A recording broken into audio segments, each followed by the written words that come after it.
गरम गरम चाय, गरम गरम ब्लॅक टी आणि हा बन मस्का. हा होता गाईस आजचा आमचा ब्रेकफास्ट. तर चला ह्या मिनी ब्लॉगमध्ये जाणून घेऊया की आम्ही लोकांनी नक्की हा ब्रेकफास्ट कुठून केला. तर सकाळचे वाजले होते 5 आणि आम्ही निघालो एका शॉर्ट राईडसाठी. दोघांनी पहिले तर हेल्मेट घातले आणि आम्ही निघालो आणि निघताच पाऊस आला. तर ह्या पावसात प्रवास करायची खुशी तर तुम्ही बघू शकता. मजा आली एकदम. फायनली आम्ही पोहोचलो आमच्या फर्स्ट स्टॉपवरती, जे होतं मरीन लाईन्स. ॲक्च्युली सगळे जातात मरीन लाईन्सला, पण सकाळची जायची मजा वेगळीच आहे. रश नसतो आणि वेदर पण चांगला, एकदम प्लेझंट वेदर होता. तर थोडे टाईम बसून गप्पा गोष्टी करून आम्ही निघालो आमच्या नेक्स्ट स्टॉपला, जे होतं बाजूलाच असं वाळकेश्वर. तुम्हाला माहीत असेल. तर तिकडे होतं बाणगंगा.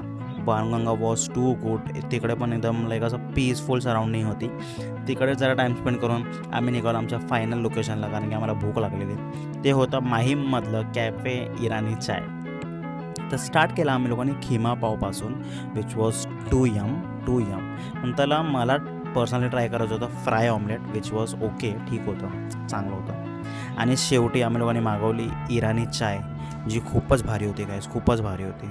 तर भेटूया आमच्या नेक्स्ट मिनी ब्लॉगमध्ये. तर तुम्हाला पण व्हिजिट करायचं असेल तर तुम्ही पण व्हिजिट करू शकता कॅफे इराणी चायमध्ये. Till then, bye bye.